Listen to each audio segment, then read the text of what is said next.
मासिक साहित्य पत्रिका कार्यक्रम गंगाहार परिसर को आपण मानकु स्वागत करुछु। श्रोता बंधु नमस्कार।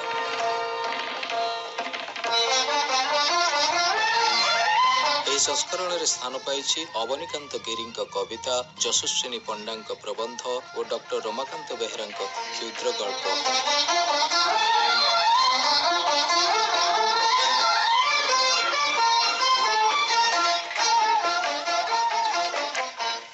ଶତବନ୍ଧୁ ଜାତିର ପତାକା ତଳେ ଶପଥ ନେଉଥିବା ଆଗାମୀକାଲିର ଯୁବପିଢ଼ିଙ୍କ ଚଞ୍ଚଳ ମତିକୁ ଅବଲୋକନ କଲେ ଅନେକ ପ୍ରଶ୍ନ ଆଖି ସାମ୍ନାକୁ ଆସେ। ସେମାନେ ପସନ୍ଦ କରିଥିବା ରାସ୍ତା, ଚୟନ କରିଥିବା ପଥ ବାଧ୍ୟବାଧକତାର ପରିସୀମା ଭିତରେ ଆବଦ୍ଧ ନ ହେଉ। ଯେମିତି ପ୍ରଶଂସିତ ଗାୟକର ପ୍ରମାଣରେ ନିଜ ସନ୍ତାନର ରୁଚିକୁ ଧ୍ୟାନ ନ ଦେଇ କେବଳ ଗାୟକ ଅଥବା ଗାୟିକା ଭାବେ ଗଢ଼ି ତୋଳିବାକୁ ଶତ ପ୍ରୟାସ କରିବା। ସନ୍ତାନର ରୁଚି ପସନ୍ଦ ଭିନ୍ନ ଥିବା ସତ୍ତ୍ୱେ ସେସବୁକୁ ଧ୍ୟାନ ନ ଦେଇ କେବଳ ଫଳପ୍ରାପ୍ତିର ଆଶା ନେଇ ବାଧିତ କର୍ମ ମାର୍ଗରେ ପ୍ରେରିତ କରିବା। ସଙ୍ଗୀତ କଳା ପ୍ରତି ଆକୃଷ୍ଟ ପାରଙ୍ଗମ ଦାୟାଦମାନଙ୍କୁ ଚିକିତ୍ସକ, ଯନ୍ତ୍ରୀ ଅଥବା ବୈଜ୍ଞାନିକ ଆଦି ଢାଞ୍ଚାରେ ଗଢ଼ିବାକୁ ମତ ପୋଷଣ କରିବା। ସେମାନଙ୍କ ଚିନ୍ତା ଚେତନାକୁ ବିବେଚନା ନ କରି କେବଳ ଚିରାଚରିତ ପଦ୍ଧତି ଅନୁକରଣରେ ଅଧ୍ୟବସାୟୀ କରାଗଲେ ଦେଖିଥିବା ସ୍ୱପ୍ନର ମଳିନତା ପ୍ରତିଫଳିତ ହୁଏ। ତେଣୁ ପ୍ରତି ସନ୍ତାନର ସ୍ୱକୀୟ ଗୁଣର ବିକଶିତ ମୁଦ୍ରାକୁ ପରୀକ୍ଷା କରି ସେହି ମାର୍ଗରେ ପ୍ରେରିତ କଲେ ହିଁ ତାର ସଫଳ ରୂପାୟନ ଅବଶ୍ୟମ୍ଭାବୀ। ଖାଲି ସେତିକି ନୁହେଁ, ସମୟାନୁକ୍ରମେ ପ୍ରକୃତ ପରିବେଶ ହିଁ ସବୁ ଅସମାହିତ ପ୍ରଶ୍ନର ସମାଧାନର ବାଟ ଖୋଲିଦିଏ।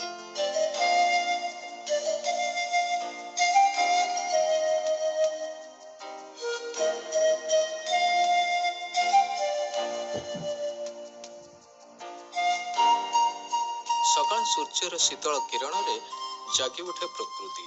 ଜୀବକୁଳ ଖାଦ୍ୟ ଅନ୍ୱେଷଣରେ ନିର୍ଦ୍ଧାରିତ ମାର୍ଗରେ ପାଦ ଥାପି ଅକ୍ଳାନ୍ତ ପରିଶ୍ରମ କରନ୍ତି। ସୂର୍ଯ୍ୟ ପଶ୍ଚିମ ଦିଗକୁ ଢଳିଲେ କ୍ଷାନ୍ତ ହୁଏ ଧରଣୀ। କ୍ରମଶଃ ନିରବିଯାଏ ଖାଦ୍ୟ ସଂଗ୍ରହର ଗତି ସୂର୍ଯ୍ୟାସ୍ତ ପୂର୍ବରୁ। ପୂର୍ବାହ୍ନ ଅପରାହ୍ନ ମଝିରେ ଆସିଥାଏ ମଧ୍ୟାହ୍ନ। ମଧ୍ୟାହ୍ନ ଆସିଲେ ସୂଚନା ଦିଏ ପାଇବା ହରେଇବାର ହିସାବ ଚାଲେ। ଏହି ମର୍ମରେ କବିତା ମଧ୍ୟାହ୍ନ କହୁଛନ୍ତି କବି ଅବନୀକାନ୍ତ ଗିରି। ନା ଉଡ଼ି ପାରୁଛି, ନା ବୁଡ଼ି ପାରୁଛି, ନା ସୂର୍ଯ୍ୟକୁ ଧରି ପାରୁଛି। ନା ଉଡ଼ି ପାରୁଛି, ନା ବୁଡ଼ି ପାରୁଛି, ନା ସୂର୍ଯ୍ୟକୁ ଧରି ପାରୁଛି, ନା ଚନ୍ଦ୍ରକୁ ପାସରି ପାରୁଛି। ଜୀବନର ବତିକୁଣ୍ଡ ପତିବା ପାଇଁ ମଧ୍ୟାହ୍ନଟିଏ ଖୋଜୁଛି କେବଳ, ମଧ୍ୟାହ୍ନଟିଏ ଖୋଜୁଛି କେବଳ। ଖୋଜିବି ଖୋଜିବି ବୋଲି କେତେ ଦିନ ଚାଲିଗଲାଣି। ସକାଳର ସୂର୍ଯ୍ୟ ସାକ୍ଷ୍ୟ ସୂର୍ଯ୍ୟର ପ୍ରେମରେ ସବୁ ରୁକ୍ଷତା ଧୂଳିସାତ୍ ହୋଇଗଲାଣି। ସକାଳ ମତେ ଭଲ ଲାଗେ, ମନରେ ପୌଷ ଜାଗେ, ସବୁ ଫୁଲକୁ ଆଦରି ବସେ। ଭବିଷ୍ୟତର ଲମ୍ବା ରାସ୍ତାରେ ପବିତ୍ରତା ବୁଡ଼େ। ଗଧୂଳି ବେଳାର ରଙ୍ଗ ଭଲ ଲାଗେ। ଜୀବନର କ୍ୟାନଭାସରେ କେବଳ କଳା ରଙ୍ଗ। ପ୍ରେମର ଲୁଚକାଳି ଖେଳେ, ପ୍ରେମର ଲୁଚକାଳି ଖେଳେ। ମଧ୍ୟାହ୍ନଟିଏ ଖୋଜୁଛି, ସବୁ କଳଙ୍କର ବରଫ ତରଳି ଯାଉଥିବ। ସମସ୍ତେ କର୍ମଚଞ୍ଚଳ ହୋଇ ଉଠିଥିବେ। ଫୁଲମାନେ ଫୁଟିବା ପାଇଁ ସୂର୍ଯ୍ୟକୁ ଅପେକ୍ଷା କରି ନଥିବେ। ସତ୍ୟ ଯେତେବେଳେ ଜାଗି ଉଠେ ସେତେବେଳେ ଆସିଥାଏ ସକାଳ। ସକାଳ ଉତ୍ତୀର୍ଣ୍ଣ ହୋଇଗଲେ ହୁଏ ମଧ୍ୟାହ୍ନ। ଜୀବନର ଯୌବନ ମଧ୍ୟାହ୍ନ ଢଳିଗଲେ ଆଉ କହିବା ଅନାବଶ୍ୟକ, ଆଉ କହିବା ଅନାବଶ୍ୟକ।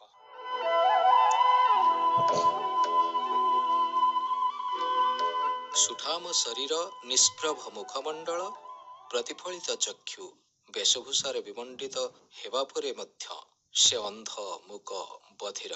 ଏକଥା ମୁଁ କହୁନି, କହୁଛନ୍ତି ଅବନୀକାନ୍ତ ଗିରି ତାଙ୍କରି କବିତାରେ। ଶୁଣନ୍ତୁ କବିତା କଣ୍ଢେଇ। ଯୋଡ଼ିଦେଲି, ଗଢ଼ିଦେଲି, ଦେଲି ମୁକ୍ତ ମାନଚିତ୍ରର ଠିକଣା। ମନ ମୁତାବକ ସଫେଦ ଅରୁଆ ଚାଉଳ, ବନ୍ଧୁତ୍ୱର ଆକର୍ଷଣ। ଦେଖି ଶୁଣି ଚୁପ୍ ରହିବା ନ୍ୟାୟରେ ସେ ଆଜିର ସମାଜରେ ଅନ୍ଧ, ମୂକ, ବଧିର। ସେ ଆଜିର ସମାଜରେ ଅନ୍ଧ, ମୂକ, ବଧିର। ମନଦଳିରେ ଦଳାଇତ କଣ୍ଢେଇ ହସୁଛି, ନାଚୁଛି, ହେଲେ ଗାଉନାହିଁ। ସବୁ ହେଉଛି ଗୋଟିଏ ଗୋଟିଏ ଛଳନା। ନିରାକାରକୁ ସାକାର କରି ପ୍ରତାରଣାର ପୋଷାକରେ ବେଶ ଝଲମଲ। ଖାଲି ତ ଝଲମଲ ନୁହେଁ, ବରଂ ନୂତନ ସନ୍ଦେଶର ବାର୍ତ୍ତାବହ, ନୂତନ ସନ୍ଦେଶର ବାର୍ତ୍ତାବହ। ନିସଙ୍ଗ ଜୀବନକୁ ପାଥେୟ କରି ସୁନ୍ଦର କାଚଘରଟିଏ ଗଢ଼ିଦେବି। ଗବାକ୍ଷରେ ଶୁଭଶଙ୍ଖର ଶାମୁକା, ଅଞ୍ଚଳରେ ଅଶାନ୍ତ ସମୁଦ୍ରର ଜୁଆର। ଆଙ୍ଗୁଳିରେ ଅନାମିକା ମୁଦି, ପାଦରେ ଅସମାପ୍ତ ଅବାଟ, ହୃଦୟରେ ଅଫୁରନ୍ତ ଦ୍ୱାର, ସବୁ ଦେଲି ବାକି ରଖିଲି ଜୀବନ ଯନ୍ତ୍ରଣାକୁ ଉପେକ୍ଷା କରି, କଳଙ୍କିତ ମସୃଣ ଜୀବନ, କଳଙ୍କିତ ମସୃଣ ଜୀବନ।